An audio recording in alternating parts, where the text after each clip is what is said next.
করা, জাহান্নামী রাস্তা খোলার জন্য শয়তান বেরিয়ে পড়েছে। আদম নবীর জামানায়ও শয়তান ছিল, মুসা নবীর জামানাতেও শয়তান ছিল, ঈসা নবীর জামানাতেও শয়তান ছিল।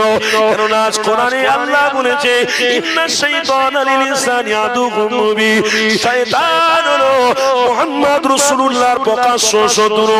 মুহাম্মদ রাসূলুল্লাহর অনুসারী যারা হবে তাদেরও প্রকাশ্য শত্রু। এই নবী আমার সাবধান করেছে,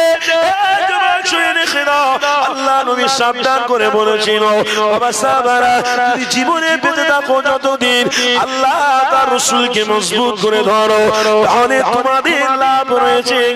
কি লাভ রয়েছে? নবী আমার বলতে লেগেছে, আমি নবী আমার সাথী হয়ে জান্নাতে যাবে। আরো জোরে বলো। কেননা নবী দয়া নবী আমার আজ থেকে 1000 বছর আগে আল্লাহ নবী সাহাবাদের ঘরে বলেছিলেন, এ যুবক তরুণীরা, আল্লাহ নবী দয়া নবী আমার সাহাবাদের ঘরে শাবান মাসের শেষের দিকে বলেছিলেন, বাবারা রজব মাস তোমাদের কাছ থেকে চলে গেছে, শাবান মাসও চলে গেছে, তবে শুনে রেখে দাও বাবারা, পবিত্র রমজান মাস আসছে। এই রমজান মাসে আল্লাহ তার রাসূলকে প্রেম করো, তাকওয়াওয়ালা ঈমান তৈরি করো। নবী আমার সাহাবাদের ঘরে বললেন, এই রোজার মাসটা তোমাদের জন্য বড় রহমত, এই রোজার মাসটা তোমাদের জন্য নাজাত, এই রোজার মাসটা হলো তোমাদের জন্য মাগফিরাত।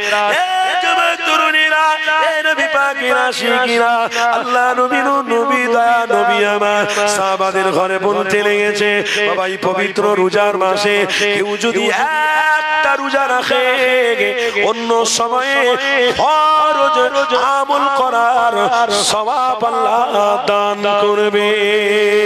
এই পবিত্র রোজার মাসে যদি একটা কেউ ফরজ রোজা রাখে, অন্য মাসের 70টা ফরজ করার সওয়াব আল্লাহ দান করবে।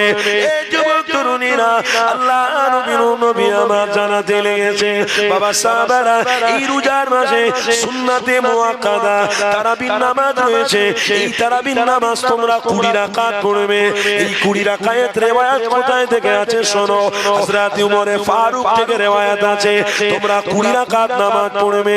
কোরআন শরীফে আল্লাহ জানিয়েছে, ওয়াকিমুস সালাহ, আমার বান্দা বান্দীরা নামাজকে তোমরা ছোট করো না গো, নামাজ থেকে তোমরা দূরে সরে যেও না গো। হযরত উমর ফারুক থেকে riwayat আছে, বুখারী শরীফে রয়েছে, আল্লাহ নবী সাহাবী হযরত উমর ফারুক 20 রাকাত তারাবির নামাজ পড়েছে।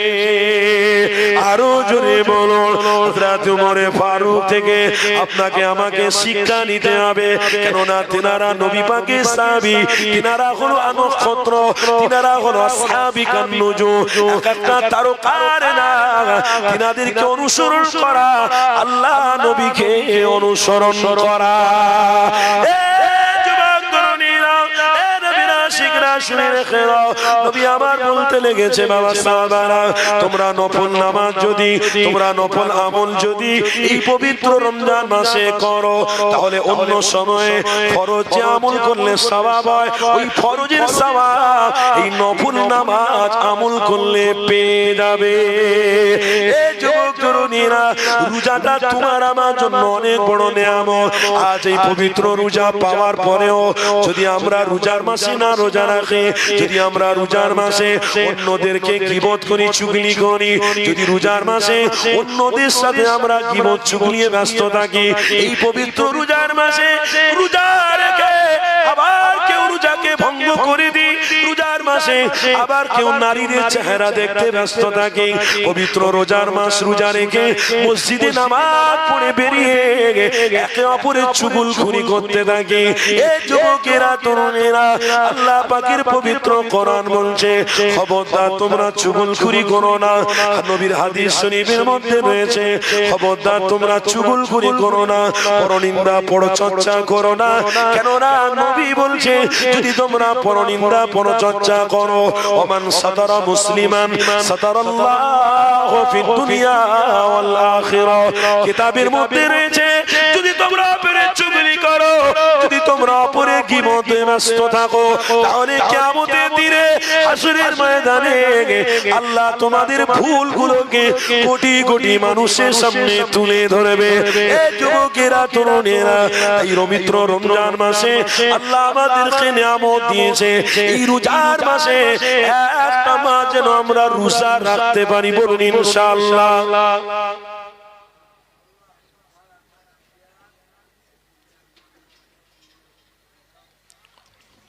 কি গো, রোজার মাস সামনে আছে, রোজা লেখে নিন্দা করব না? তাহলে আপনার রোজার কি লাভ হলো?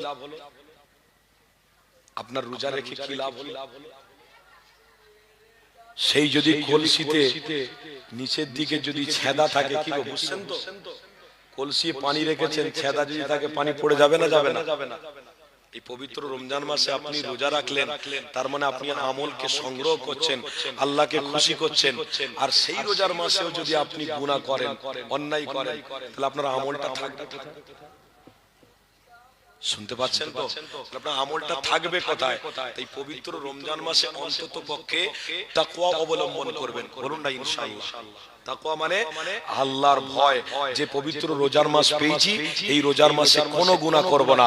আল্লাহ নবী বলেছেন, যে ব্যক্তি এক মাস রোজা রেখে কোনো গুনাহ করবে না, 11টা মাসও সেই অভ্যস্তর মধ্যে থাকবে, বলুন সুবহানাল্লাহ। এক মাস গুনাহ করবে না, আগামীতে সেও গুনাহ করতে পারবে না। আর যদি রোজার মাসেও গুনাহ করে, তাহলে 11 মাসে আরো বেশি বেশি গুনাহ করবে। আল্লাহর সাথে সম্পর্ক করার মাসে যদি সে তাকওয়া ঈমানটা না তৈরি করতে পারলো, প্রেমটা না তৈরি করতে পারলো, আল্লাহর সাথে মহব্বত না করতে পারলো, তাহলে 11 মাসে আল্লাহর সাথে মহব্বত কি করবে? আরো বেশি বেশি করে গুনাহ করবে। সাপোজ একটা কথা আপনাদের বললে বুঝতে পারবেন, যদি কেউ মসজিদে উঠে নামাজ পড়তে গিয়ে মসজিদে কেউ যদি মোবাইলে ফোন আসার পরে নামাজে অবস্থায় মোবাইলটা নিয়ে জোরে যদি হ্যালো বলে, কি গো, বিয়াদবি হলো না? হলো না? কথা বলেন, বেয়াদবি হবে না? মোবাইলটা আপনার প্রয়োজন নয়, মোবাইলটা আপনার আগে নয়, না আগে হলো আল্লাহর ঘর, আল্লাহর ইবাদত, নামাজ। আল্লাহর ঘরে আদব যদি আপনি রাখতে পারেন, আল্লাহর ঘরে নামাজ যদি আপনি সুস্থভাবে আদবের সাথে পড়তে পারেন, আপনি বাইরেও আলহামদুলিল্লাহ আদবটা বজায় রাখতে পারবেন। আল্লাহর ঘরে আদব আছে মানে বাইরেও থাকবে। ইমানি মাহফিলে আদব রেখেছেন মানে বাইরেও রাখবেন। তদরূপ রমজান মাস যদি পেয়ে আল্লাহর সাথে সম্পর্ক করার মাস পেয়ে যদি সম্পর্ক না করেন, তাহলে 11 মাসে আপনার সেই রকম প্রেম থাকবে বলে মনে হয়? বলুন বলুন, ভালোবাসা থাকবে বলে মনে হয়? কিন্তু এই পবিত্র রমজান মাসে একটা মাস রোজা রাখার পরে ঠিক চাঁদ রাতের দিনে ছেলেরা বক্স মাইক ভাড়া করতে ব্যস্ত। হাড়ির মধ্যে পানি, পানিটা থাকবে কোথায়? ছিদ্র রয়েছে যে, থাকবে কোথায়? ঠিক চাঁদ রাতের দিনে ছেলেরা আনন্দ করছে, ফুর্তি করছে, কি করে? মদ খেয়ে। চাঁদ রাতের দিনে আনন্দ করছে কি করে? ছেলেরা বক্স গান বাজনা বাজিয়ে আনন্দ করছে। পয়সাওয়ালা ব্যক্তিরা কি করে? বড় বড় বক্স খাটিয়ে উলঙ্গ নারীদের ঘরে ভাড়া করে নিয়ে এসে নাচাচ্ছে। আর এক মাস রোজা রাখা ব্যক্তি, তাকওয়াওয়ালা ব্যক্তি, তার নাচটা ভ্যাল ভ্যাল করে দেখছে। শুনছেন তো নাকি? এক মাস রোজা রাখার পরে ঠিক ঈদের নামাজটা পড়বে, ঈদের নামাজটা পড়েই সিনেমা হলের টিকিট। সিনেমা হলে সব লাইন দেবে, সিনেমা হলে সব লাইন দিয়ে হলে বই দেখতে বসতো। আরে তোমাদেরকে জিজ্ঞাসা করা হচ্ছে, বাবা রোজার মাস, বলে রোজা তো চলে গেছে, আবার এক মাস তো তাকওয়া অবলম্বন করেছি, অথচ রোজার মাস পেয়ে রোজা রেখে কার আমড়া গাছে নোলা, কার আমড়া গাছে আম পেড়ে খাবো সেই চিন্তা করেছে। কেউ কেউ চিন্তা করেছে কার এই জায়গাটার ওটার বিরুদ্ধে করব, কার ওটার বিরুদ্ধে ওটা বিরুদ্ধে করব, এই করে করে জীবনটাকে শেষ করেছে। আল্লাহু আকবার। পবিত্র রোজার মাস পাওয়ার পরেও এই কাজটাকে তারা প্রাধান্য দিয়েছে, মানে আল্লাহ নবী বা আল্লাহর সাথী তারা জীবনে হতে পারবে না। তাই আল্লাহ কিছু কিছু সময় দেয়, সময়ের মধ্যে এক হলো রজব, তারপরে শাবান, তারপরে রমজান, তারপরে ঈদুল ফিতরের নামাজ, ঈদুল আজহার নামাজ, তারপরে কুরবানি, তারপরে হজ। এগুলো আল্লাহর কাছে, আল্লাহর সাথে সম্পর্ক করার এক একটা রাস্তা। এই রাস্তাগুলোতে যদি আপনি টিকে থাকতে পারেন, ইনশাআল্লাহ আপনি জান্নাতি হবেন। নারে তাকবীর, নারে তাকবীর। কি কই রাস্তাগুলো বলুন না ইনশাআল্লাহ।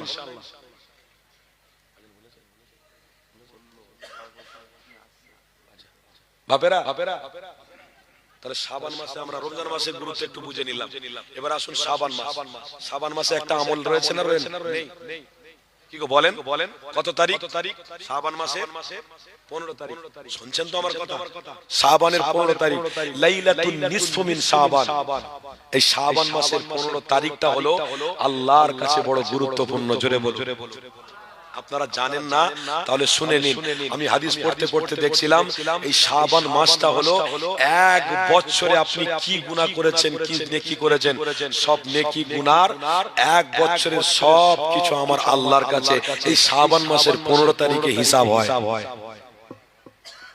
যেমন একটা দোকানদার ধার দেয়, তারপরে বছরের পরে হালকাতা করে না, এই শাবান মাসের 15 তারিখটা হলো হালকাতা, মুমিনদের হালকাতা। আর এই কথা যখন এলো একটুখানি আপনাদের ঘরে বলে দিই, কেননা শাবান মাস আপনার আমার জন্য বড় নিয়ামতপূর্ণ মাস। রোজার আগে শাবান মাস, এই শাবান মাসেতে আল্লাহ নবী আমার বেশি বেশি রোজা রাখতেন। এই শাবান মাসেতে আমার রাসূলুল্লাহ নফল রোজা বেশি বেশি করে রাখতেন। এই যুবক তরুণীরা, আম্মা আয়েশা থেকে রিওয়ায়াত রয়েছে এই শাবান মাসেতে আল্লাহ নবী রোজা রাখতেন। সাহাবারা জিজ্ঞাসা করতেন, ইয়া রাসূলুল্লাহ হাবিবাল্লাহ, এই শাবান মাসে কেন এত বেশি বেশি আপনি রোজা রাখেন? আল্লাহ নবী সাহাবাদেরকে বলেছিলেন, বাবা সাহাবারা, এই শাবান মাসের 15 তারিখ লাইলাতুন নিসফু মিন শাবান যাকে বলা হয়, যেটাকে শবে বরাত বলে থাকি, যেটাকে লাইলাতুল বরাত বলে থাকি, এই লাইলাতুল বরাত কিছুদিনের পরে আসবে। আল্লাহ নবী আমার বলছেন, বিবি আয়েশা রে, এই লাইলাতুল বরাতের দিনে আল্লাহর কাছে সমস্ত ইবাদতগুলো জমা করা হয়। আল্লাহ পাকের দরবারে হিসাব হয়, বান্দা কতদিন বেঁচে থাকবে, বান্দা কোথায় থেকে রিজিক পাবে, বান্দা কতদিন দুনিয়ার জমিনে থাকবে। এই লাইলাতুন নিসফু মিন শাবান, শাবান মাসের 15 তারিখে আল্লাহ দরবারে হিসাব হয়। এই যুবকেরা তরুণীরা, তিরমিজি শরীফের হাদিসের কথা আমার মনে পড়ে গেল। আল্লাহ নবী দয়া নবী আমার এই শাবান মাসেতে 15 তারিখে আল্লাহ নবী আমার মসজিদে নববী শরীফ থেকে বেরিয়ে জান্নাতুল বাকিতে আল্লাহ নবী আমার দাঁড়িয়ে আল্লাহর কাছে দোয়া চাইতে লেগেছে। কোথায়? জান্নাতুল বাকিতে। জান্নাতুল বাকি হলো কবরস্থান। ওই কবরস্থানে দাঁড়িয়ে আল্লাহ নবী আমার আল্লাহর কাছে ফরিয়াদ করতে লেগেছে, দোয়া চাইতে লেগেছে। হযরত বিবি আয়েশা আল্লাহ নবীকে খুঁজে পাচ্ছেন না, বিছানার মধ্যে না। আমার রাসূলুল্লাহর বিবি আমাদের আম্মা জান আমার রাসূলুল্লাহকে খুঁজতে বের হয়েছে। কোথায় গেল নবী, কোথায় গেল খুঁজে পাওয়া যায় না। আম্মা জান আয়েশা খুঁজতে হঠাৎ করে দেখতে পেলেন আল্লাহ নবী আমার জান্নাতুল বাকি শরীফে তিনি মোনাজাত করতে লেগেছে। আল্লাহ নবী নজর পড়ে গেছে। বিবি আয়েশা চুপচাপ করে আস্তে আস্তে দরবারে এসে চুপচাপ ঘরের মধ্যে শুয়ে পড়েছে। আল্লাহ নবী আমার জিয়ারত করে বিবি আয়েশা ঘরে যখন প্রবেশ করলেন, ওই সময় আমার রাসূলুল্লাহ সালাম দিলেন। আমার নবী পাক বলতে লেগেছে, ওরে বিবি আয়েশা, আমি যখন জান্নাতুল বাকিতে গিয়েছিলাম, তুমি আমার পিছনে পিছনে কেন তুমি আমাকে ফলো করলে বলো? বিবি আয়েশা তখন বলেছিলেন, ইয়া রাসূলুল্লাহ হাবিবাল্লাহ, আমি জানি আমার কাছ থেকে অন্য কোথায় আপনি চলে যাচ্ছেন, আমার কাছ থেকে হয়তো অন্য কোনো কাজে চলে যাচ্ছেন। আল্লাহ নবী বলতে লেগেছে, বিবি আয়েশা রে, তুমি জানো না এটা শাবান মাসের 15 তারিখ। এই শাবান মাসের 15 তারিখে আল্লাহর কাছে সমস্ত বান্দাদের হিসাব হয়। আমি নবী পাক এই শাবান মাসের 15 তারিখে আমি রোজাটাও রেখেছি, আর কবরস্থানে গিয়ে আল্লাহ দরবারে দোয়া চেয়েছি। তার মানে আমার ভালো কাজটা আল্লাহর কাছে যাবে, আল্লাহ ভালো কাজের ওসিলাতে সমস্ত উম্মতের ঘরে নাজাত করে দেবে। আরো জোরে বলো, এই যুবকেরা তরুণেরা, আল্লাহ নবী চিন্তাধারা কেমন ছিল, আমার রাসূলুল্লাহ চেষ্টা কেমন ছিল। আরে নবী আমার এই শাবান মাসকে বড় গুরুত্ব দিয়েছিল। নবী আমার শাবান মাসের 15 তারিখে কবর জিয়ারত নিজে করেছিল। এই যুবক, আপনাদের গ্রামে সবাই মিলে এক হয়ে আপনারাও কবরের সামনে দাঁড়িয়ে আল্লাহর কাছে জিয়াময় ফরিয়াদ করবেন, আল্লাহর কাছে দোয়া চাইবেন। এতে আপনারা বিরোধী করবেন না, এতে আপনারা নিজেরা মনোবিনম্র হবেন না, এতে আপনারা মারামারি করতে যাবেন না। কেননা হাদিস বলছি, হাদিস দেখানো পড়েছি, আমি নিজে দেখেছি, তিরমিজি শরীফের হাদিস। আল্লাহ নবী আমার নিজে জান্নাতুল বাকির জিয়ারত করেছে। তোমরা শাবান মাসের 15 তারিখে জিয়ারত করো, তার আগে তোমরা রোজা রাখো। কেন আমার নবী রোজা রাখতে বলেছে? কেন? আল্লাহর কাছে এই রোজাগুলো যদি শাবান মাসে আল্লাহর কাছে পৌঁছে যায়, তাহলে আমি রাসূলুল্লাহ আমার ভালো কাজ আল্লাহর কাছে পৌঁছাবে। এই যুবকেরা, তরুণীরা, জীবনে অনেক অন্যায় করেছো, অনেক ভুল করেছো, অনেক বেয়াদবি করেছো। আপনাদের ঘরে মনে রাখতে হবে, আল্লাহ কিছু কিছু দিন দিয়েছে, কিছু কিছু রাত আপনাকে আমাকে দিয়েছে। এই রাত বা এই দিনেতে তোমরা একত্রিত হও, আল্লাহর কাছে সাহায্য চাও। কারণ হাদিসের মধ্যে রয়েছে, উদউনি আস্তাজিব লাকুম, যত বেশি বেশি আল্লাহর কাছে তোমরা দোয়া চাইবে, যত বেশি বেশি আল্লাহর কাছে তোমরা ফরিয়াদ করবে, আমার আল্লাহ তোমাদের ঘরে নাজাতের ফয়সালা করতে থাকবে। আরো জোরে।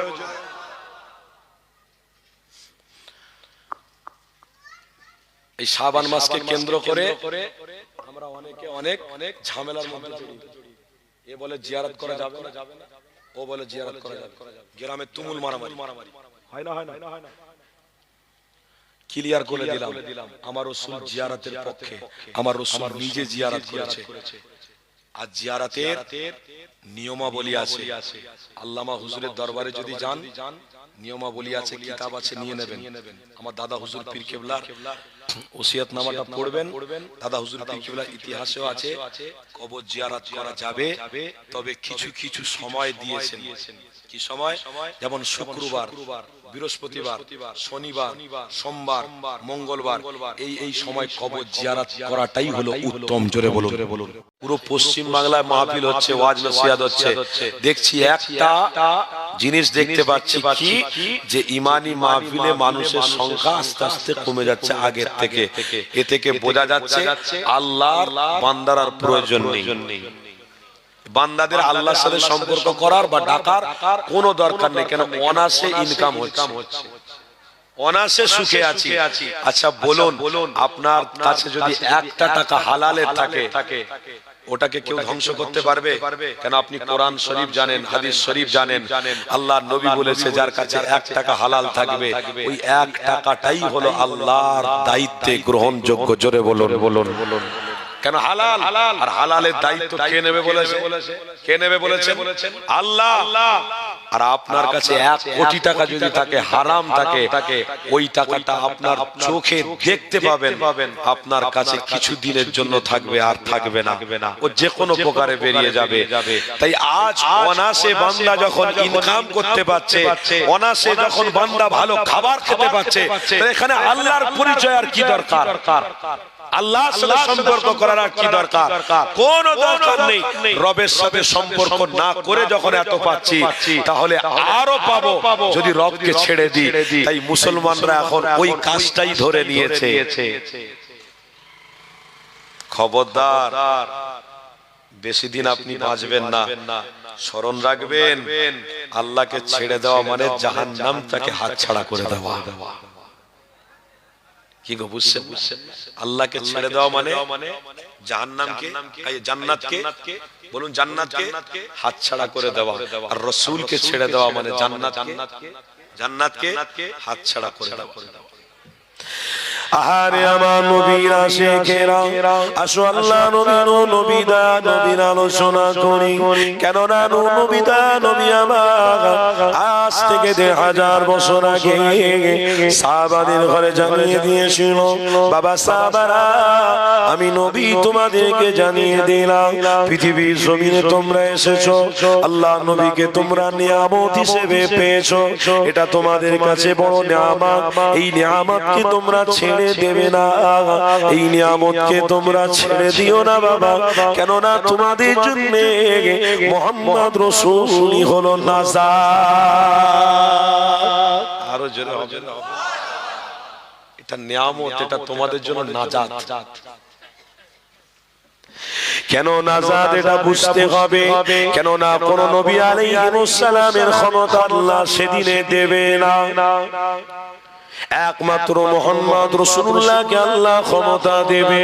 কিতাবের মধ্যে লেখা রয়েছে ওয়াজাবাত লাহু শাফাআতি, শাফাআতকারী কোন ইঞ্জিনিয়ার করবে না, তোমার আমার শাফাআতকারী কেউ হবে না, তোমার আমার শাফাআতকারী কেউ হবে না, পয়সাওয়ালাও হবে না, ইঞ্জিনিয়ার হবে না, ডাক্তার মাস্টার প্রফেসর দুনিয়ার যারা রয়েছে কেউ তোমার শাফাআতকারী হবে না।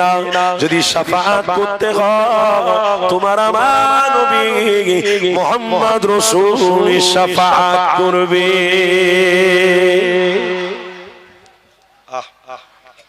আমার রাসূল শাফাআত। পৃথিবীর মানুষ আজকে আসলটা ছেড়ে দিয়ে নকলের পিছনে ছুটতে লেগেছে, দুনিয়ায় মজা করছে, আনন্দ করছে, ফুর্তি করছে। আরে আমার রাসূলকে একবারও ফলো করেনি, নবী আমার উম্মতের কথা কতটা খেয়াল করেছে, চিন্তা করেছে।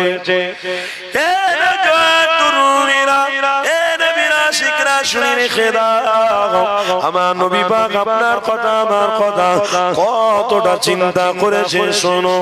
আরে নবী আমার যখন দ্বীন ইসলামের কথা বলতে গেছে আল্লাহ নবীর মাথার উপরে আঘাত হয়ে গেছে, নবী আমার কিচ্ছু বলেনি, নবী আমার রক্ত ঝরতে লেগেছে, নবী আমার বদদোয়া করেনি, কেননা আমি জাহান্নাম পরিদর্শন করে এসেছি, আমার একটা উম্মাহ জাহান্নামী যেন না হয়, কেননা আমার বান্দা আমার উম্মতেরা আল্লাহ জান্নাতি হয়ে যায়, আল্লাহ জান্নাতি উম্মত যদি হয়ে যেতে পারে আমি নবী আমার বড় খুশি হবে। সেই নবী আমার উম্মতের কথা চিন্তা করলো, সমাজের উম্মাহ আল্লাহ নবীকে ছেড়ে দিল, চিন্তা করলো না, অথচ একবারও ভাবলো না ইমানি মাহফিলে দরুদ পড়ার দরকার ছিল, ইমানি মাহফিলে বসলাম না, দরুদটাও পড়লাম না, ইমানি মাহফিল পেলাম, অথচ এখানে শক্তি থাকার পরেও বসলাম না, হাজিরা দিলাম না, এর জন্য আপনার কপাল দুর্বল। এই যুবক শুনে রেখে নাও, আমার রাসূলুল্লাহ হলো তোমার আমার জন্য নাজাতের রাস্তা, কেননা নবী আমার আল্লাহ কত বড় নিয়ামত পূর্ণ নবী বানিয়েছে। আরে সেই নবী আমার দুনিয়া জমিনে এসে তোমার আমার কথা চিন্তা করেছে, কেমন নবী পেয়েছো, কেমন বন্ধু পেয়েছো। এই যুবকেরা তরুণেরা আমার আল্লাহ মুহাম্মদ রাসূলুল্লাহকে বড়ই ভালোবাসে, আমার আল্লাহ নিজে বলেছে আমার রাসূল হলো আমার দোস্ত বন্ধু, রবের পছন্দ হলো মুহাম্মদ রাসূলুল্লাহ। তাহলে তোমাদের পছন্দ যদি মুহাম্মদ রাসূলুল্লাহ হয়ে যায় অবশ্যই তোমাদেরকে আল্লাহ জান্নাতের মাকাম দেবে, কেননা নবী আমার জানিয়েছে এই পৃথিবী জমিনে সবাই যে যার কাজে ব্যস্ত থাকবে, কেউ ইসলামের কথা বলবে না, বা কেউ ইসলামের কথাটা বলে ইমানদারদের ঘরে নামাজের রাস্তায় কেউ নিয়ে আসতে চাইবে না।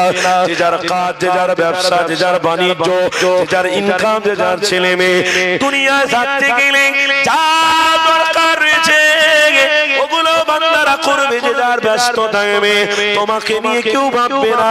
তুমি এটা মনে করো না তোমার বন্ধু কিছুদিনের জন্য পেয়েছো বলে তোমার বন্ধু সাথী হয়ে গেছে, না দোস্ত শুনে রেখে দাও, তোমার মৃত্যুটা যখন হয়ে যাবে, তোমার বন্ধুর কাছে যখন ফোন যাবে ওই যে অমুক মানুষ মারা গেছে, তখন বলবে ও আমার সঙ্গে অন্যায় করেছিল, মরে গেছে, ঠিক হয়ে গেছে। তার মানে দুনিয়া হলো স্বার্থের জায়গা, এই দুনিয়া যারা স্বার্থ নিয়ে চলাফেরা করে, এই যুবকেরা তরুণেরা শুনে রেখে দাও, এই দুনিয়া জমিন থেকে চলে যাওয়ার পরে অন্ধকার কবরে আপনি আমি যখন একা থাকবো, আমার ছেলেও কবরের সামনে মিনিট পাঁচেকের জন্য দাঁড়াবে না, আমার ছেলেটাও দাঁড়াবে না, মাটি দেওয়া যখন হয়ে যাবে একা করে সবাই বাড়ির দিকে ফিরে আসবে। শোনো শোনো দোস্ত শোনো, তুমি যদি মুহাম্মদ রাসূলের সাথে দোস্ত করো, কারণ আল্লাহ রাসূলকে দোস্ত বলেছে, হাবিব বলেছে, প্যারা বলেছে, ওই আল্লাহর দোস্তকে তোমার জীবনে যদি দোস্ত করে ফেলো, অবশ্যই তোমার লাশ কবরে যেতে দেরি, রাসূলুল্লাহর সাথে দিদার হতে দেরি হবে না।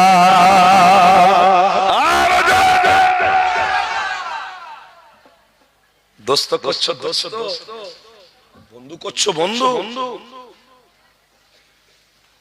সব 5 মিনিটের দোস্ত, স্বার্থ দোস্ত। এই দোস্ত সিগারেট খা, শুনছেন না? আমি খাই না, আমার বাপ দেখলে বলবে এই খা না, দোস্ত দিল, দোস্ত নিয়ে দুটান মারল, খুব সুন্দর তো। তুমি জানো না তোমার বাপের থেকে দোস্ত বেশি এ নয়, তোমার বাপ হলো তোমার বন্ধু। তোমার বাপ তোমাকে খেতে মানা করেছে, নিশ্চয়ই সিগারেটে ক্ষতি আছে, শুনছেন না? ধূমপান তোমার বাপের থেকে তুমি বেশি জানো না। তোমার আব্বা বুঝেছে ভালো কি যে আমার ছেলের অচিরে ক্ষতি হয়ে যাক, আমি বাপ বেঁচে থাকতে দেখতে পাবো না, আমার দ্বারাই দেখা অসম্ভব, তাই আমার ছেলেকে সুশীল ভাবে রাখতে হবে, ভালো রাখতে হবে। তাই তোমার আব্বাকে তুমি অস্বীকার করে তোমার বন্ধুর পাল্লায় পড়ে তুমি সিগারেট খেলে। আরেকজন দোস্ত মিলেছে, ফোনে ফোনে সব ইয়ং ছেলেদের এখন গ্রুপ বিশাল বাবা, এখনকার ছেলেদের বিশাল গ্রুপ। আগে এত দোস্ত বন্ধু ছিল না, এখন বিশাল দোস্ত বন্ধু। কিরকম দোস্ত বন্ধু? মাঠে গিয়ে সবাই মিলে একসাথে বসে, এই দোস্ত এটা খা, ভালো রে, এই পাগল এটা ভালো নয়, তোরা খাচ্ছিস খা না, আমি খাবো না, আমি চলে যাচ্ছি। আরে দোস্ত খা না, না খেলে মজা বুঝবি। দোস্তকে খেয়ে দিল, এরাও খাচ্ছে, ও খাচ্ছে, আলহামদুলিল্লাহ, খুব ভালো কথা। দোস্ত বাড়ি যাচ্ছে, এরাও বাড়ি যাচ্ছে, রোজ খাওয়া হচ্ছে, পরপর পরপর গুনার ধাপ বাড়ছে, শুনতে পাচ্ছেন না? প্রথমে সিগারেট দিয়ে শুরু হলো, কি গো বুঝছেন তো নাকি আমার কথা? সিগারেট দিয়ে শুরু হলো, তারপরে কি গাঁজা, তারপরে এবার মদের দোকান থেকে একটা দোস্ত মদ নিয়ে এসেছে, মাঠে গিয়ে এ কোথায় আছিস রে? তাই তো বাড়িতে, আরে শীঘ্রই আয়। কি হয়েছে বললা? আরে আয়, আজকে যা জিনিস নিয়ে পৃথিবী, এমন জিনিস পৃথিবীতে নেই, আয় তাড়াতাড়ি বলে দোস্তকে কোন রকম ঠকে পাকি ডেকে নিয়ে বসিয়ে মাঠে দোস্তকে মতের ছিপে বলে এটা হেভি আইটেমের মদ। খারাপ লিখছেন আমার কথা? এই বাস্তব কথা বলার দরকার আছে না নাই? দোস্তকে বসিয়ে হেভি মতের কথা বলছে, না না আমি খাবো না, না না আমি ওয়াজে শুনেছি হারাম, এই তোরা আমাকে না আমি খাবো না। এই বোকা কথা, এটা মদ নাকি? এটা তোর হিক্সিংলিন মদ, এটা মদ না।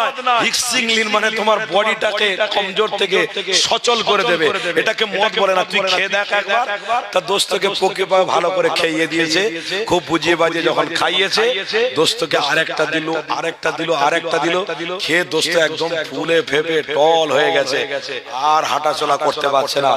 এইবারে বড় লোকের ছেলে তো আদলা ইট নিয়ে 4-5 জন দোস্ত মাথায় ইচ্ছা মতন মারছে, মেরে মেরে আদলা করে দিয়ে ওখান থেকে চলে গেছে।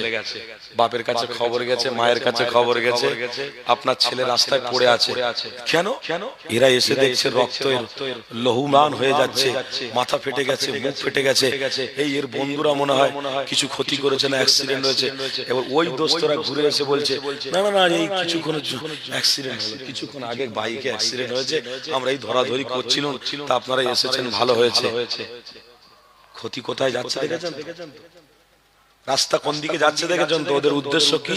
ওকে পুরো মার্ডার করে দিয়ে, ওকে পুরো একদম অচল করে দিয়ে, এর সম্পত্তিগুলো, এর বাপ লেখাপড়া কম জানে, বাপ একটু হালকা, মানে কি বলবো, ভাষাটাও বলা ঠিক নয়, একটু আনপাড়, তাই এনার কাছ থেকে মাথায় হাত বুলিয়ে নিয়ে সব জায়গা জমি ভালো করে নিয়ে এরা আবার মদ খাবে, আনন্দ করবে, ফুর্তি করবে, তাই রাস্তা খুঁজছে।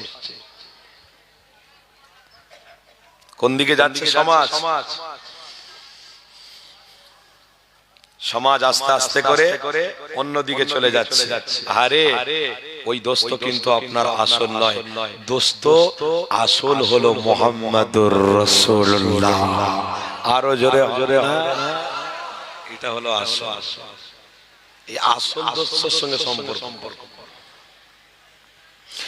আল্লাহ নবী নবী দয়া নবী আমার মদিনা শরীফের রওজা এমন করে মদিনার মসজিদ নববী শরীফে বসে রয়েছে। আল্লাহ নবী সাহাবারাও বসা। আল্লাহ নবী সাহাবাদের ঘরে বলতে লেগেছে, বাবা সাহাবারা, আমি নবী তোমাদের কাছে জানতে চাই, আমি নবী তোমাদেরকে এক জায়গায় পাঠাবো, বাবা তোমরা যাবে কি বলো?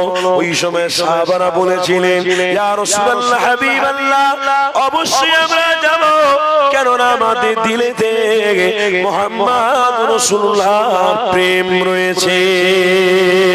আরো জোরে বলুন, এ যুবকেরা তরুণেরা, আল্লাহ নবী সাহাবা সবাই দাঁড়িয়ে গেল।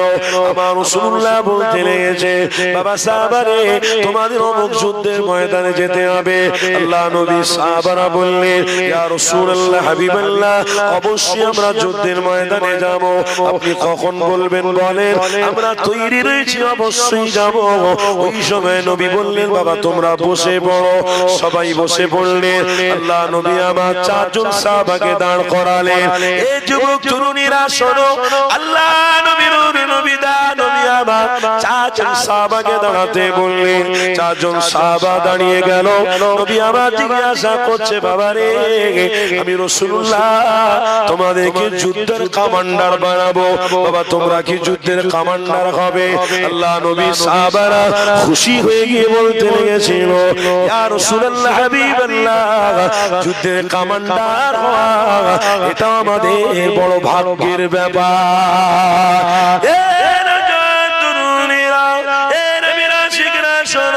যুদ্ধের কমান্ডারের জন্য আল্লাহ নবী আমার বলছে, বাবা তোমরা যাবে যুদ্ধের কমান্ডার হয়ে। বাবা ওই সময় সাহাবারা বলেছিলেন, ইয়া রাসূলুল্লাহ হাবিবাল্লাহ, যুদ্ধের কমান্ডার হওয়াটাও কপালের ব্যাপার। রাসূলুল্লাহর কথাটাকেও মানা এটা বড় কপালের ব্যাপার, কেননা নূহ নবীর কথা শোনা আমাদের ঈমানি দায়িত্ব। তাই রাসূলুল্লাহকে প্রেম করা এটা আমাদের জন্য বড় ঈমানি দায়িত্ব। এই যুবক তরুণীরা শোনো, আল্লাহ নবী তখন চারজন সাহাবাকে বলেছিল, বাবা সাহাবারে, আমি নবী তোমাদেরকে জানিয়ে দিই, বাবা তোমরা যুদ্ধের কমান্ডার হয়ে গেলে তোমরা রাহাবার হয়ে আগে আগে যাবে, সাহাবারা পিছনে পিছনে যাবে। তবে বাবা শোনো, তোমরা তোমাদের বাড়িতে যাও, তোমার বিবি বাচ্চা হাল পরিবারের সঙ্গে দেখা করে আসো। আল্লাহ নবী শোনো সাহাবাকে বললেন না, চারজন সাহাবাকে বললেন। আল্লাহ নবীর প্রেমিক সাহাবারা এক এক করে সবাই বের হয়ে গিয়ে নিজেদের বাড়ির দিকে রওনা দিয়েছে।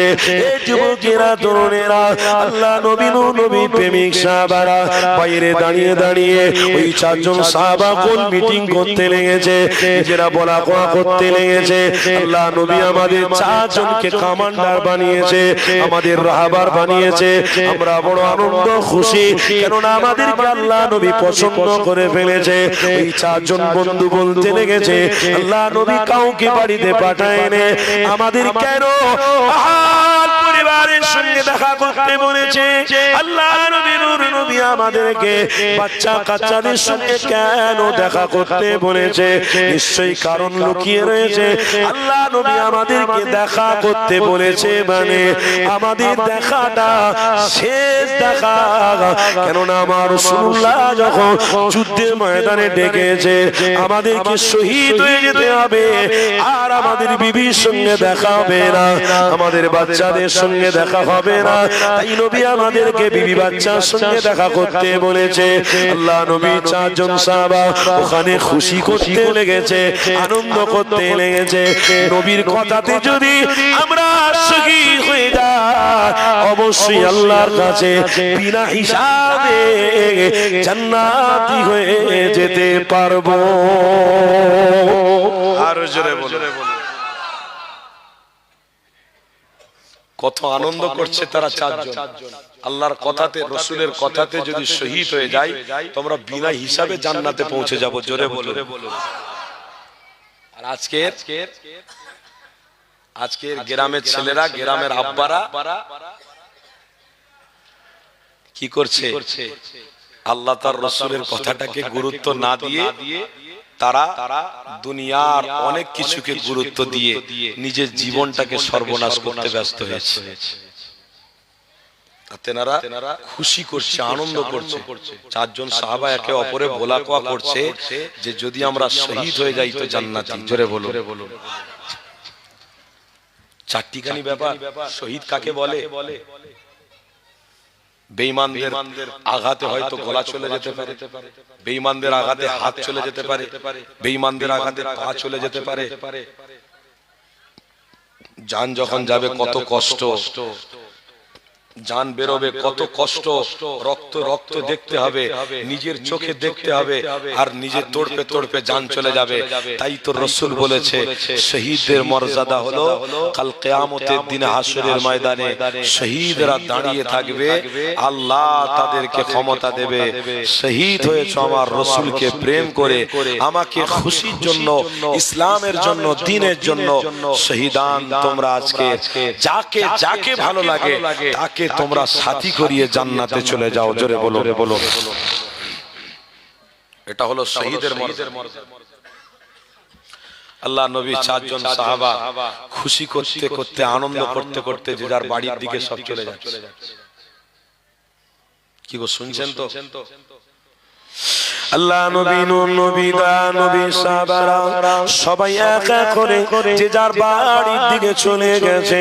সবাই বাড়িতে গিয়ে সালাম দিয়ে আস্তে আস্তে করে ওখান থেকে বেরিয়ে আল্লাহ নবী, নূর নবী, দয়া নবী আবার মাথায় মন করে আমার রাসূলুল্লাহ দরবারে আসতে লেগেছে। এক এক করে আল্লাহ নবী, সাহাবারা সবাই আসতে লেগেছে। আল্লাহ নবী, সাহাবারা সবাই এসে আমার রাসূলুল্লাহ দরবারে দাঁড়িয়ে সালাম দিয়ে উপস্থিত হয়ে গেছে। আমার নবী পাক বলতে লেগেছে, বাবারা তোমরা তোমাদের আহাল পরিবারের সঙ্গে দেখা করে এসেছো বাবা। আল্লাহ নবী, সাহাবারা বলতে লেগেছে, ইয়া রাসূলুল্লাহ, হাবিবাল্লাহ, আহাল পরিবারের সঙ্গে আমরা দেখা করে নিয়েছি। আল্লাহ নবী, তিনজন সাহাবা এসেছে, একজন সাহাবা এখনো আসেনি। নবী আমার সাহাবাদের ঘরে জিজ্ঞাসা করতে লেগেছে, বাবারা আমার সেই প্রেমিক আব্দুল্লাহটা কোথায় গেল? তোমরা গিয়েছিলে চারজন, একজন এখনো আসেনি, তিনজন এসে গেছো বাবা। সে তার বাড়িতে গিয়ে হয়তো বিবি বাচ্চার মায়ায় পড়ে থেকে গেছে, বা বাড়িতে গিয়ে হয়তো কোনো অসুবিধার মধ্যে পড়ে গেছে বাবা। যা আমার প্রেমিক আব্দুল্লাহকে একটু ডেকে নিয়ে আসো। আল্লাহ নবী, তিনজন সাহাবা এক এক করে বের হয়ে গিয়ে আব্দুল্লাহ হুজুরকে খুঁজতে লেগেছে। এই যুবক তরুণীরা শুনেরা আব্দুল্লাহ হুজুরকে খুঁজে খুঁজে কোনো জায়গায় পায় না। একটা জায়গায় দেখতে পেয়েছে গাছের নিচে আব্দুল্লাহ হুজুর বসে রয়েছে। ওই সময় সাহাবা সবাই গিয়ে আব্দুল্লাহ হুজুরকে বলছে, বাবা রে বাবা, রাসূলুল্লাহ ডাক দিয়েছে, চলো, এখন এখানে কেন বসে রয়েছো? আল্লাহ নবী, সাহাবী আব্দুল্লাহ আস্তে আস্তে করে আমার নবী পাকের দরবারে হাজির হয়েছে। আরে আমার নবী পাকের দরবারে সালাম দিয়ে দাঁড়িয়ে রয়েছে। আল্লাহ নবী, নূর নবী আমার সালামের জবাব দিয়ে বলছে, বাবা আব্দুল্লাহ রে, এত দেরি কেন হলো? কিসের জন্য, কি ব্যাপার বলো? সবাই চলে এসেছিল, তুমি কেন এত দেরি করলে বাবা? ওই সময় সাহাবী আব্দুল্লাহ বলছে, ইয়া রাসূলুল্লাহ, হাবিবাল্লাহ, হুজুর আমার দেরি হয়েছে একটাই কারণে। ইয়া রাসূলুল্লাহ, হাবিবাল্লাহ, আপনি আমাকে বাড়িতে যেতে বলেছিলেন, আমার হাল পরিবার, আমার বিবি, কারোর সাথে আমি দেখা করিনি, কেননা আমি আমার বিবি, আমার বাচ্চা থেকে বেশি মুহাম্মদ রাসূলুল্লাহকে ভালোবাসি। আর জোরে,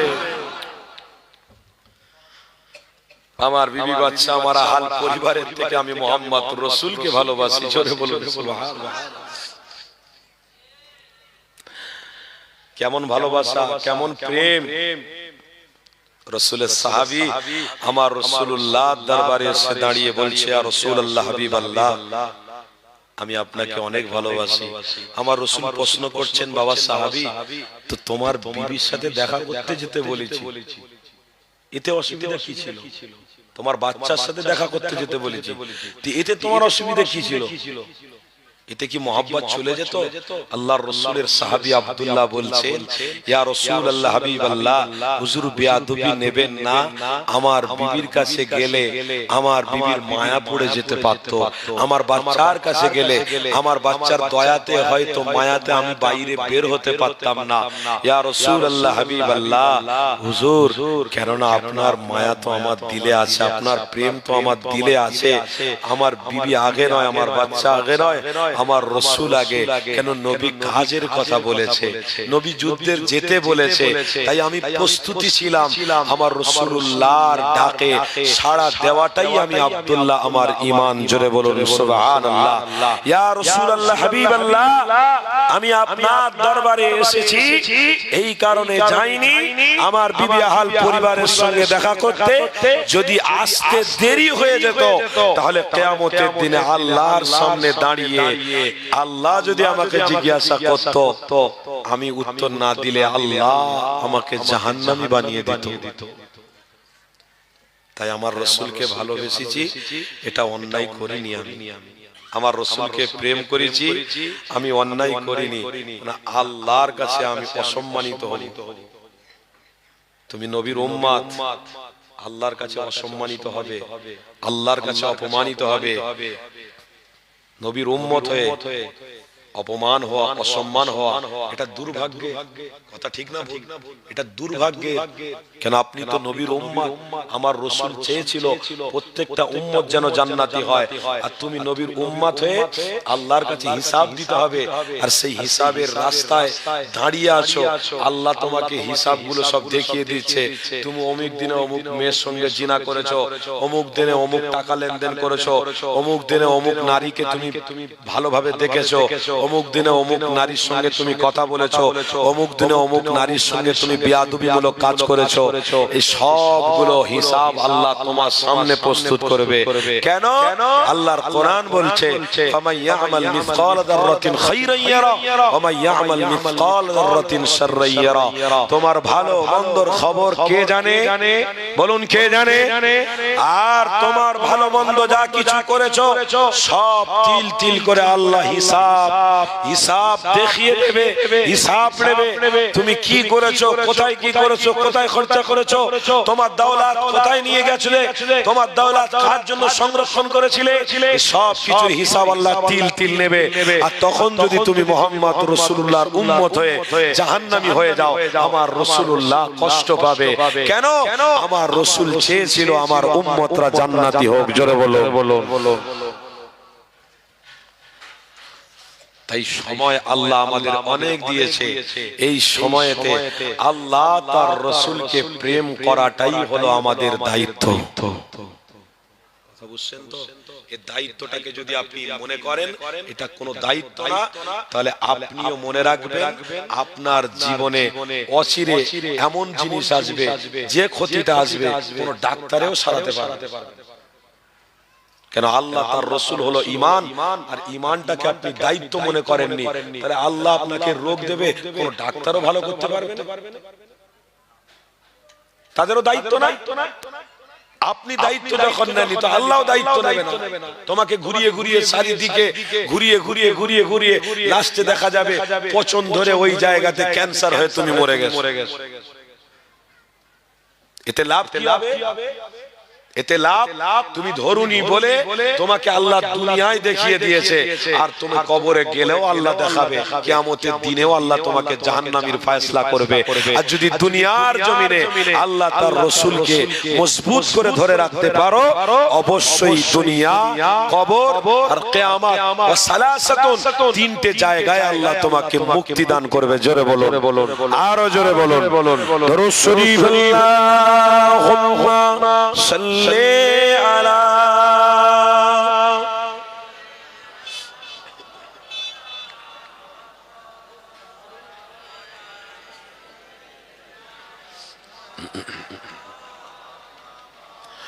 फलक पर चांद जैसा है, नबी का नाम ऐसा है।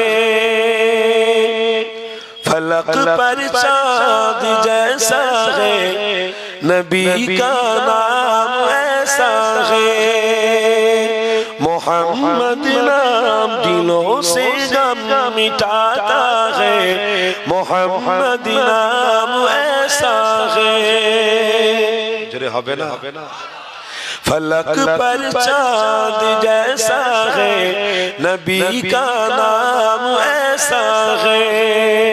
दिलों से गम मिटाता है, मोहम्मद नाम ऐसा है। ए दिल जब गम के मारा हो, मोहम्मद याद आते हैं।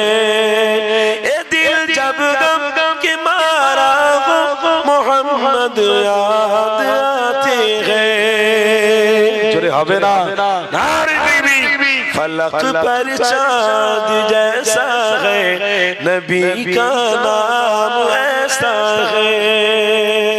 दिलों से गम मिटाता है, मोहम्मद नाम ऐसा है। अल्लाहुम्मा सल्ले अला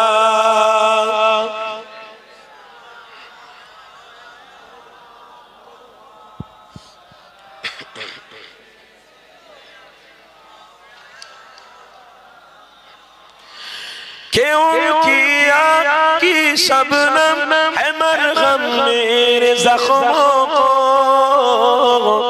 कि उनकी की शबनम है मरहम मेरे जख्मों को।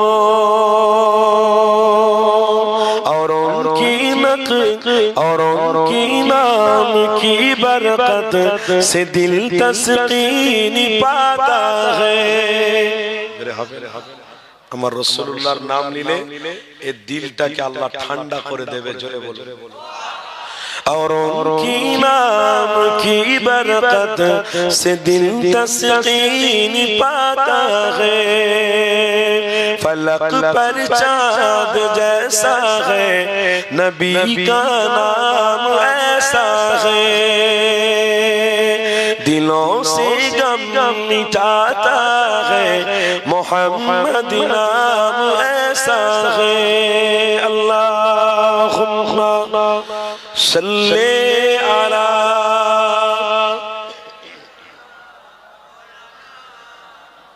मुहम्मद व अला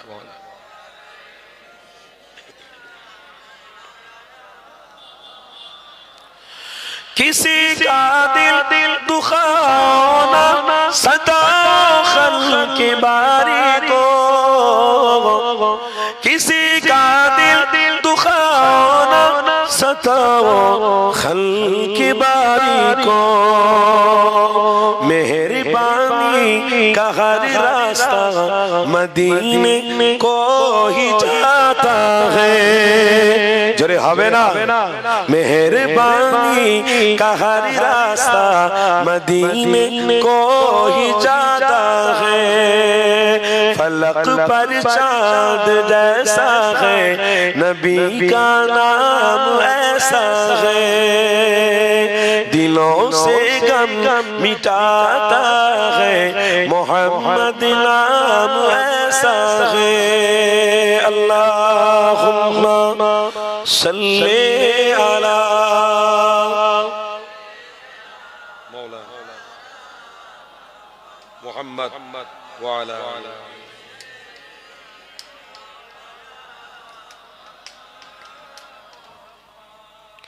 বাপেরা নওজোয়ান তরুণেরা আসেন একটু আলোচনার দিকে ফিরে যাই। আল্লাহ নবী নূর নবী আমার ওই সময় সাহাবী আব্দুল্লাহকে বলেছিল, বাবা সাহাবী রে, তোমার দিলে মুহাম্মদ রাসূলুল্লাহর মায়া রয়েছে, তোমার দিলে রাসূলুল্লাহর প্রেম রয়েছে, তুমি তোমার বিবি আহাল পরিবারের থেকে বেশি মুহাম্মদ রাসূলুল্লাহকে ভালোবেসেছো। এই যুবকেরা তরুণীরা আল্লাহ নবী তখন বলতে লেগেছে, এ বাবা সাহাবী আব্দুল্লাহ রে, আমি রাসূলুল্লাহর প্রেম থাকার জন্য, আমি রাসূলুল্লাহকে ভালোবাসার জন্য আল্লাহ তোমাকে কতটা মর্যাদা দিয়েছে জানো? এ যুবক, আল্লাহ কতটা মর্যাদা দিয়েছে। ওই সময় নবী আমার বলতে লেগেছে, বাবা আব্দুল্লাহ রে, আল্লাহ তোমাকে মর্যাদা কি দিয়েছে বাবা? মর্যাদাটা হলো তুমি যুদ্ধের ময়দানে যদি না ও যাও, আল্লাহ তোমাকে শহীদি মর্যাদা দিয়েছে। আরো জোরে বলো, আমার রাসূলুল্লাহ বলতে লেগেছে, এ বাবা আব্দুল্লাহ শুনে রেখে দাও, আল্লাহ তোমাকে অনেক বড় মর্যাদা বানিয়েছে, আল্লাহ তোমাকে অনেক বড় মর্যাদা পূর্ণ বানিয়েছে। আল্লাহ নবী বলতে লেগেছে, বাবা আব্দুল্লাহ রে, আমি রাসূলুল্লাহ বলিনি, আল্লাহ পাক বলে দিয়েছে। হাবিব আপনি জানিয়ে দেন, কেননা আমি আল্লাহ আমার রাসূলুল্লাহকে বন্ধু হিসেবে ভালোবাসি, আমার হাবিবুল্লাহকে আমি বড় পছন্দ করি। আমার রাসূলুল্লাহকে যখন আব্দুল্লাহ ভালোবেসে ফেলেছে, আব্দুল্লাহ যখন প্রেম করে ফেলেছে, আমি রাসূলুল্লাহ জানিয়ে দিলাম, আল্লাহ বলছে হাবিব বলে দেন, ওই আব্দুল্লাহ যদি যুদ্ধের ময়দানে না ও যায়, আল্লাহ পাক তিনাকে জান্নাতি সার্টিফিকেট দিয়েছে। আরো জোরে বলো, এই যুবক তরুণীরা, এটার কারণ হলো মুহাম্মদ রাসূলুল্লাহকে ভালোবাসা, মুহাম্মদ রাসূলুল্লাহকে প্রেম করা।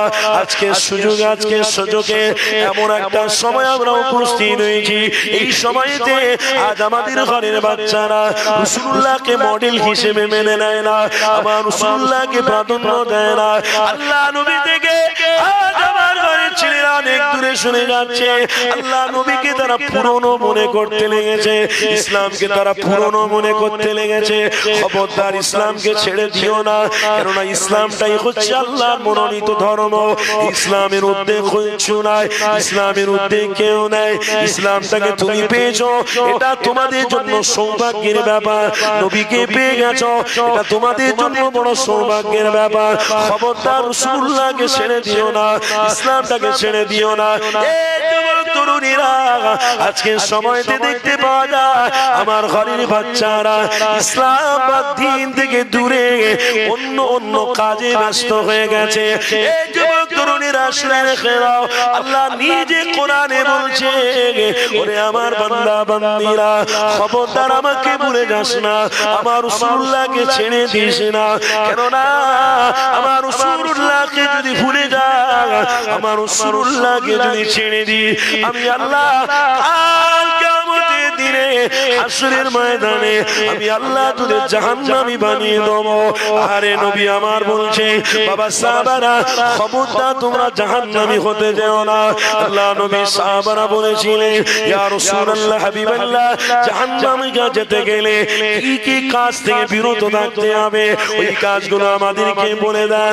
আল্লাহ নবী আমার বলতে লেগেছে, বাবারা, এই পৃথিবীর জমিনে জাহান্নামী রাস্তায় যারা থাকবে তারা গুন্ডা হবে, জাহান্নামী রাস্তায় যারা থাকবে তারা মার্ডার করবে, জাহান্নামী রাস্তায় যারা যাবে তারা নিজেরা হারামটাকে খেয়ে নেবে, জাহান্নামী রাস্তায় যারা থাকবে তারা মহিলাদের প্রতি অত্যাচার করবে, জাহান্নামী রাস্তায় যারা থাকবে যারা গ্রামে ভাই ভাই মিলেমিশে থাকবে না, জাহান্নামী রাস্তায় তারা থাকবে গ্রামের গরিবদেরকে সহযোগিতা করবে না, জাহান্নামী রাস্তায় তারা থাকবে গ্রামে কোনো নারীর বিবাহ হচ্ছে না, ওই নারীটাকে নিজে ভক্ষণ করার জন্য ওই নারীটাকে ইচ্ছা করে বিবি থাকার পরেও বিয়ে করবে। এই যুবক তরুণীরা, যেগুলো কথা আমি বলছি ওইগুলো আজকে সমাজে বাড়তে লেগেছে। অথচ নবী আমার আজ থেকে 1000 বছর আগে নবী আমার সাহাবাদের ঘরে সাবধান করেছিল, বাবা সাহাবারা, আমি নবী তোমাদের জানিয়ে দিলাম, দুনিয়া ফাইন্না খালাইসা বিদারি মাকাম ওয়ালা তাদমাউ ফি দুনিয়া ওয়ালা খালাতু আলফামিন ওয়াসুকু ইলাল্লাহ। আমার নবী পাক বলতে লেগেছে, এ বাবা সাহাবারা, আমি নবী তোমাদের কাছ থেকে চলে যাব, তোমরাও দুনিয়া থেকে চলে যাবে।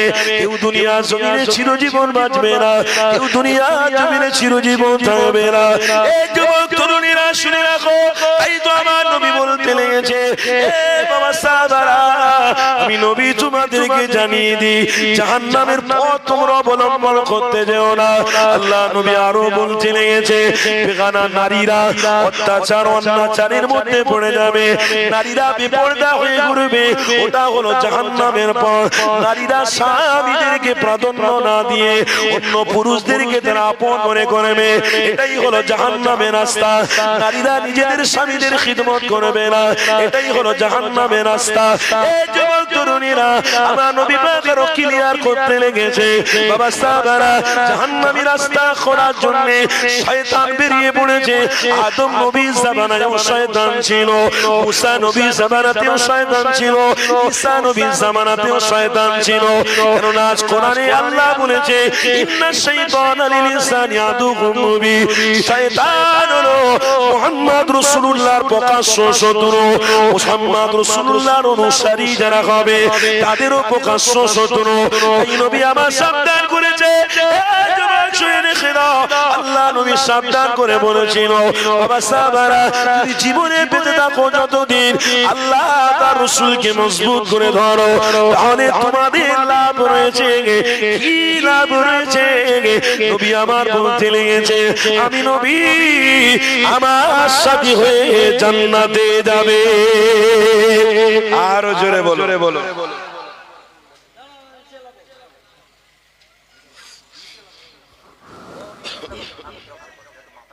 আচ্ছা আচ্ছা বসো বসো।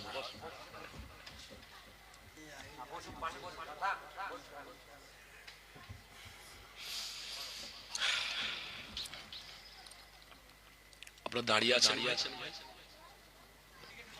রহমতের মাহফিলে ইচ্ছা করে না বসতে, এই রাস্তায় অনেকে দাঁড়িয়ে আছে। ভাই ভাই একটু ডিস্টার্ব হবে, ব্যবস্থা করেন, ডিস্টার্ব হবে, ব্যবস্থা করেন। ওটা হয়ে গেছে, একটুখানি করেন বাবা। বাবা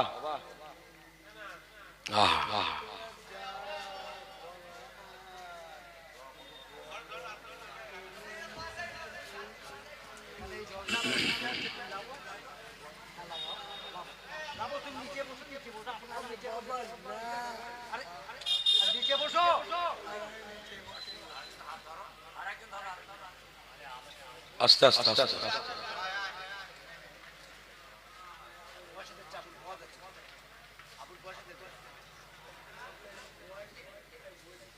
আস্তে আস্তে আস্তে আস্তে আস্তে জবাব জবাব জবাব আস্তে আস্তে আস্তে।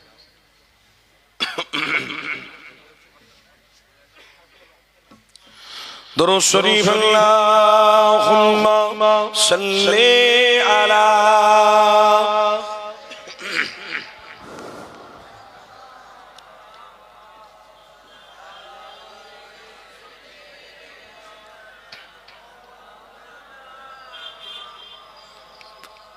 আমার বাপেরা আমার ভাইয়েরা প্যারে হাজরানে মজলিস, কি গো বাপেরা আপনাদের কষ্ট হচ্ছে নাকি?